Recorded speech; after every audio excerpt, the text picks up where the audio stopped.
l'ordre national, l'ordre du mérite social, l'ordre du mérite agricole, l'ordre du mérite féminin, l'ordre du mérite sportif, l'ordre du mérite artistique et culturel, l'ordre des palmes académiques, l'ordre de la défense et de la sécurité et l'ordre du mérite artisanal. L'adoption de la présente loi permettra de réviser le cadre juridique des ordres nationaux et de prendre en compte les acteurs méritants des différentes couches sociales pour une saine émulation des citoyens au service de la nation. En conséquence, la Commission des lois, de l'administration et des droits de l'homme suggère à la plénière son adoption. Je pense que ce projet de loi est une avancée significative pour la valorisation des initiatives féminines. Donc, en créant cet ordre de mérite, nous honorons celles et ceux qui œuvrent sans relâche pour améliorer les conditions des femmes et promouvoir leur rôle. Je voudrais saluer l'initiative de cette loi, mais j'ai un problème. Le problème que j'ai, c'est l'idée d'imaginer que d'autres ordres peuvent être créés par décret pris en Conseil des ministres. Je souhaite que nous n'empruntions pas cette piste. La loi doit fixer les ordres, un point, c'est terminé. Nous avons parfois des enfants qui vont à des compétitions au plan international. Premier en mathématiques, et nous connaissons les Béninois. Beaucoup ont été champions de leur catégorie dans les affaires sociales, dans l'art, dans tout ça. Mais quand ils sont revenus chez eux, il n'y a plus rien. Ils ne peuvent rien montrer demain qui prouve la valeur qu'ils ont été pour notre pays. De même, il y a des gens dans d'autres disciplines qui ne sont pas des enfants. Et le chef de l'État peut, au regard de ça, élever ces enfants-là à un grade de mérite. En ce qui concerne l'ordre du mérite agricole, je souhaiterais obtenir des précisions sur les critères d'identification des acteurs du monde rural, notamment dans les domaines de la production végétale, animale, halieutique. Monsieur le Président, pour un pays à ressources très limitées, l'élargissement du champ me paraît un peu excessif. Parce que tout ce qui accompagne l'attribution de ces décorations, notez avec moi quand même que ce n'est pas de petits sous. Alors, bien sûr que si nous devons reconnaître le mérite à nos travailleurs et puis de tous ordres, il n'est quand même pas bien séant d'élargir comme nous le faisons actuellement. Ce que nous faisons aujourd'hui, c'est pour la postérité. Ce n'est pas absolument pour nous. Et je m'invite à éviter de croire que ce que je fais, c'est pour moi et moi tout seul. Vous voyez en France, qui est notre colon, le colonisateur, regardez ce qui se passe là-bas. Et après, on dira, même ceux qui ne veulent pas entendre cela, pourraient dire que mais voilà ce qui se fait au Bénin. C'est devenu une référence, même dans les pays de grande démocratie. Je le dis parce que les tests de référence, souvent, c'est des tests pris dans ces pays-là. Qu'est-ce qui dit que nous, on ne peut pas aussi inventer quelque chose et les autres nous suivent? Le centre hospitalier international de Calavi, qui était jadis un chantier, comme vous pouvez le constater, est devenu un hôpital, là maintenant. Les travaux sont terminés et nous espérons la réception provisoire à la fin de ce mois de juin 2024.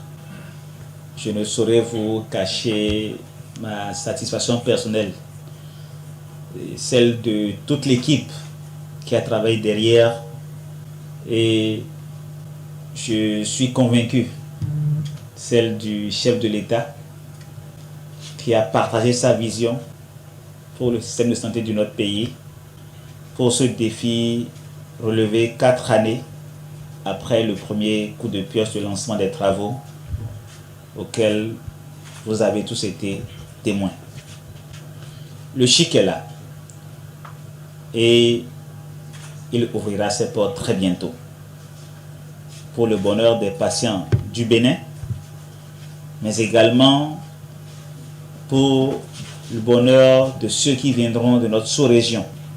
On y compte 436 lits répartis dans 18 spécialités qui sont à leur tour regroupés en 8 pôles, notamment le pôle urgence-réanimation, un pôle cardio-métabolisme pour tout ce qui concerne la cardiologie interventionnelle conventionnelle, la réanimation cardiaque également, un pôle d'oncologie, notamment d'oncologie gynécologique, un pôle digestif et médico-chirurgical, un pôle locomoteur et neurochirurgical, un pôle cardiovasculaire et thoracique, un pôle néphrologique pour tout ce qui concerne la néphrologie et l'urologie, et un pôle tête-cou.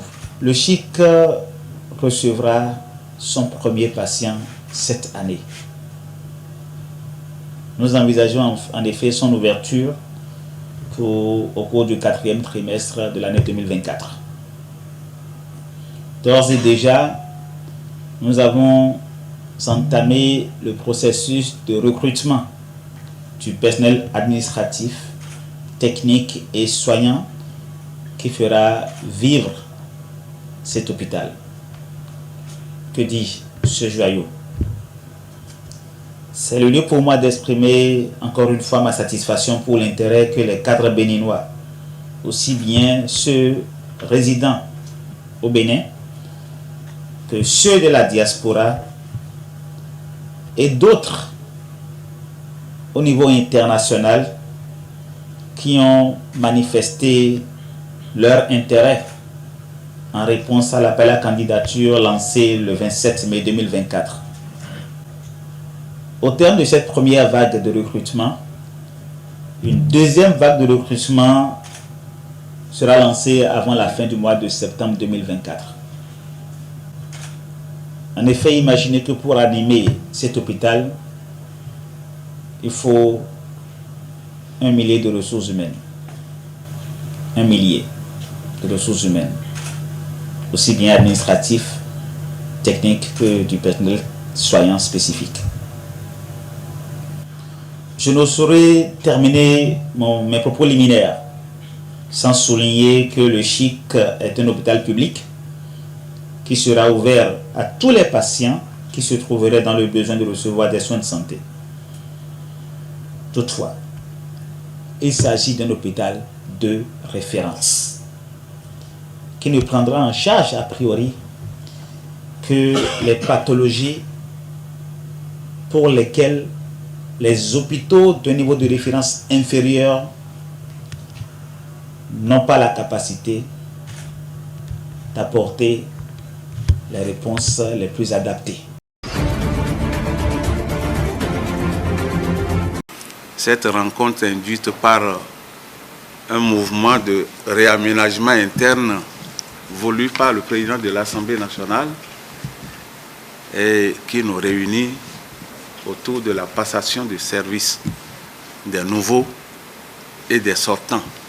Et nous pensons que aussi bien les nouveaux qui atterrissent dans leurs nouvelles fonctions que les anciens méritants, tous, que Dieu les bénisse et que chacun,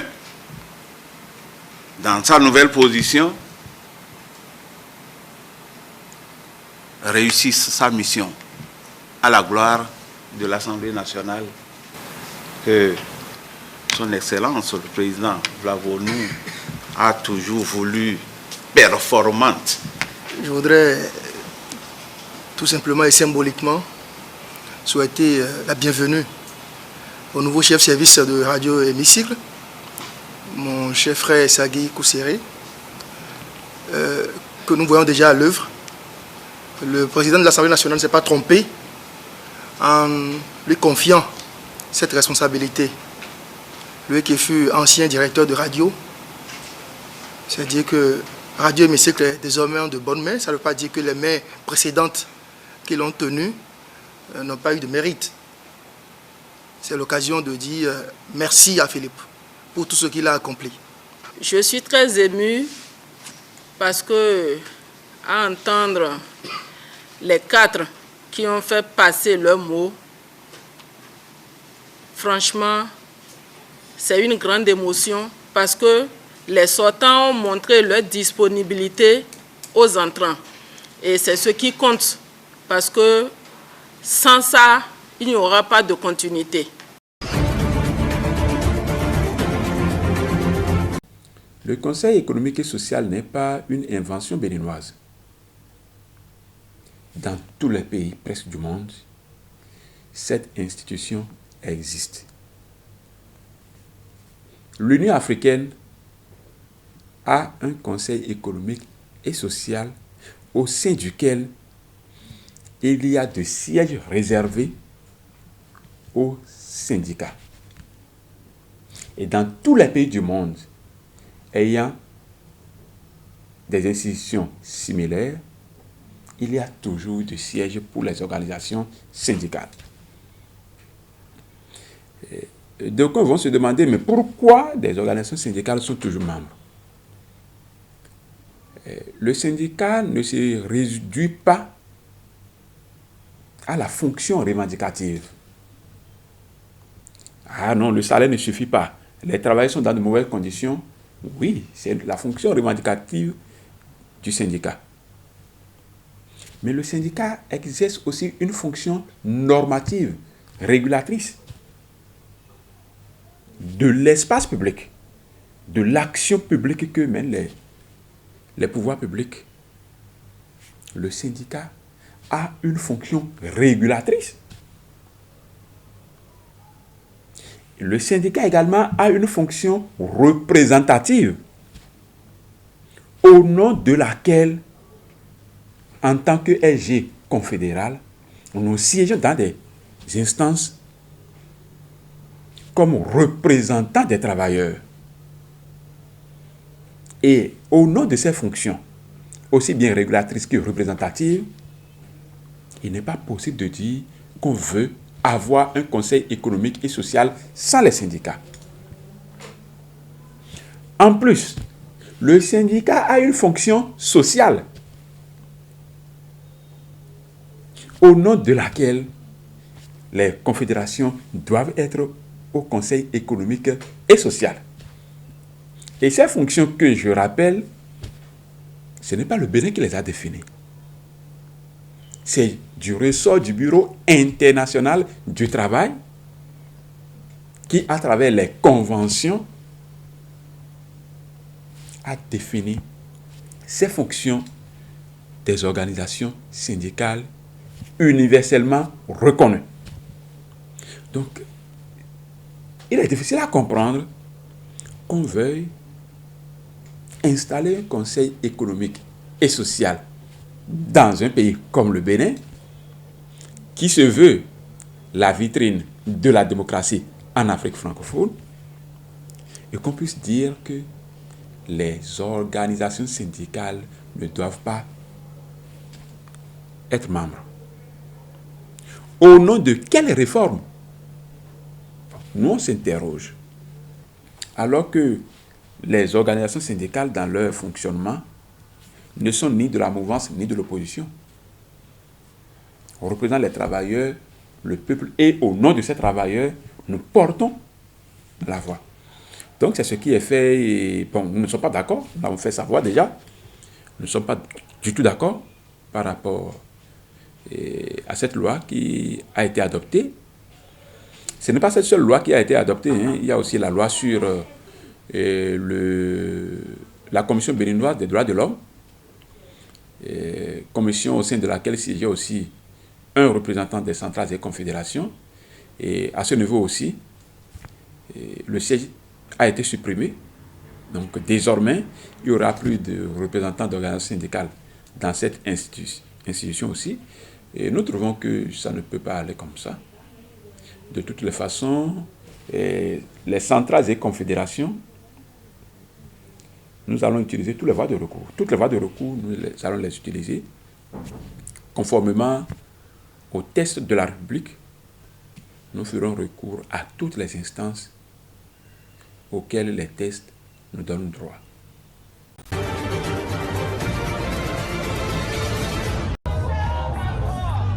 La Cour de cassation de Paris a donné raison au port de Douala dans l'affaire qui l'opposait au groupe français Bolloré. Le port autonome de la capitale camerounaise avait été attaqué par la Douala International Terminal, une ancienne filiale du groupe Bolloré, au terme d'un processus de renouvellement de la concession du terminal à conteneurs. Le groupe Bolloré et son partenaire de gestion, le consortium APMT, estimaient que l'appel d'offres avait été conduit contre leurs intérêts.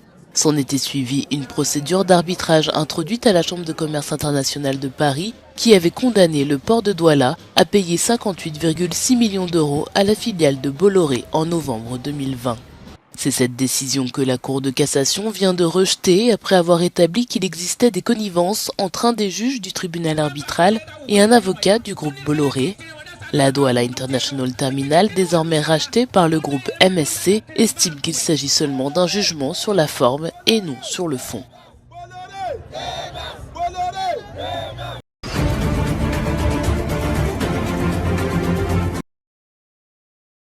Au Sénégal, les autorités sanitaires renforcent leur dispositif de surveillance après que plusieurs dizaines de pèlerins de retour de la Mecque ont été testés positifs au Covid-19. Des tests rapides ont été effectués à l'arrivée des pèlerins à l'aéroport international de Dakar. 78 personnes sur 124 ont été déclarées positives au coronavirus. Des chiffres qui n'ont pas surpris le directeur de la prévention du ministère de la Santé, compte tenu de la promiscuité qu'il existe pendant le pèlerinage à la Mecque, une proximité qui est d'ailleurs à l'origine de nombreux cas de grippe chaque année. Si les mesures de précaution sont renforcées, les autorités sanitaires se veulent rassurantes, le Covid-19 étant à présent considéré comme une grippe sans importance majeure à surveiller. Tous les passagers en provenance de Jeddah doivent toutefois porter un masque, se faire tester sur la base du volontariat et un dispositif sanitaire est en place pour prendre en charge les cas compliqués.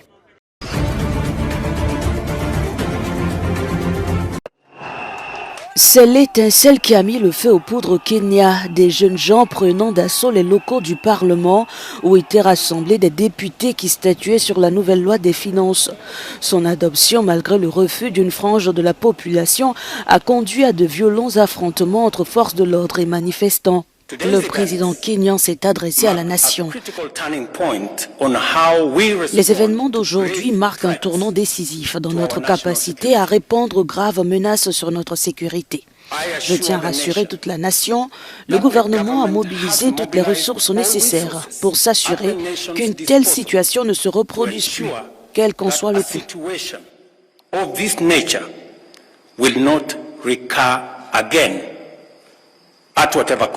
De nombreux commerces ont été vandalisés dans la capitale Nairobi et un couvre-feu a été instauré.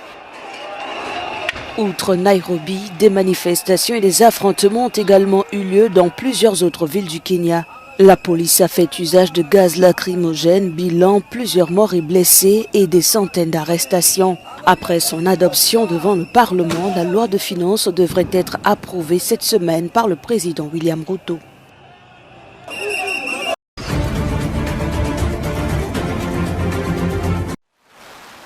Une rivière d'antilopes traverse les vastes prairies du Soudan du Sud. Environ 6 millions d'antilopes, la plus grande migration de mammifères terrestres au monde, selon les défenseurs de l'environnement, après la première étude complète de la faune du pays publiée mardi. Le Soudan du Sud connaît la plus grande migration des grands mammifères au monde à ce stade. Récemment, nous avons entamé une grande enquête et nous avons déterminé le nombre exact d'animaux. Nous estimons qu'il y a environ 6 millions au total, dont plus de 4 millions de kobs à oreilles blanches, un grand nombre de tiangs, de gazelles et d'antilopes. Ces dernières années, de nouvelles routes vers les marchés ont favorisé le braconnage.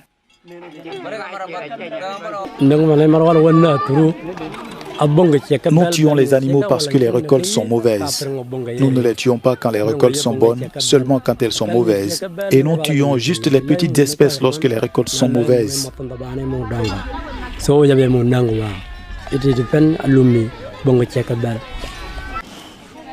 Dans cette région, les récentes inondations obligent les populations à chasser pour se nourrir. Au moins 30 000 animaux ont été tués par mois entre mars et mai de cette année, selon African Park. Les autorités redoutent ce braconnage commercial dans un pays où les armes sont légion. Alors vous savez, nous ferons de notre mieux pour montrer au monde entier que nous faisons au moins de notre mieux afin de faire connaître la faune du Soudan du Sud au reste du monde.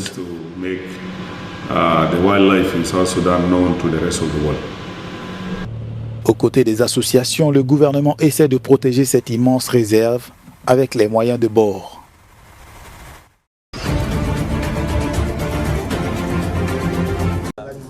Le Premier ministre d'Haïti a tenu un point de presse mardi à l'arrivée du premier contingent d'officiers de police kenyans à Port-au-Prince. Gary Conille a exprimé son engagement face à l'insécurité dans son pays. Le pays traverse une période très difficile, mais nous nous sommes déjà engagés à résoudre les problèmes. Gary Conille était accompagné de Monica Juma, ancienne ministre kenyane des Affaires étrangères, aujourd'hui conseillère du président William Ruto à la sécurité nationale. Nous sommes donc unis dans notre engagement à soutenir la police nationale haïtienne, à rétablir l'ordre et la sécurité pour construire des ponts entre nos peuples et nos nations. Les Kenyans sont les premiers policiers étrangers à arriver à Haïti pour l'aide à la sécurité sollicitée depuis 2 ans par ce pays et soutenue par l'ONU.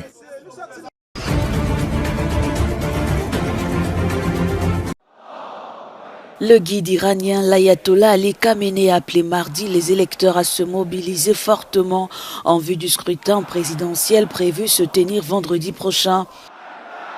Le successeur d'Ebrahim Raïssi, mort dans un accident d'hélicoptère en mai dernier, sera choisi entre 6 candidats sélectionnés par le Conseil des gardiens de la Constitution. La République islamique a des ennemis. Une chose qui aide la République islamique à vaincre ses ennemis, ce sont les élections. Si le taux de participation à ces élections est bon, la République islamique en sera fière.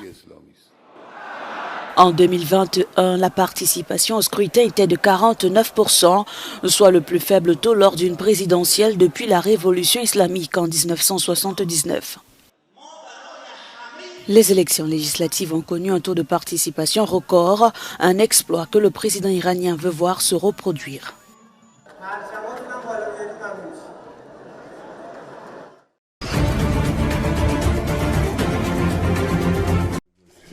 Le ministre russe des Affaires étrangères Sergei Lavrov était à Minsk mardi où il a animé une conférence de presse avec son homologue bélarusse. Occasion pour passer au peigne fin la politique occidentale en Afrique et dans le reste du monde. La Chine, l'Inde, le Brésil, l'Indonésie, l'Arabie Saoudite, les Émirats Arabes Unis et le Vietnam figurent parmi les pays qui veulent être indépendants et recherchent des partenariats mutuellement respectueux. La liste n'est pas exhaustive. En Afrique, de nombreux pays affirment de plus en plus leur intérêt et comprennent que l'exploitation se poursuit, mais par le biais de méthodes économiques différentes. Une rencontre sur fond de renforcement des relations entre 2 pays alliés. En effet, le Bélarus deviendra membre de l'Organisation de coopération de Shanghai lors d'un prochain sommet au Kazakhstan.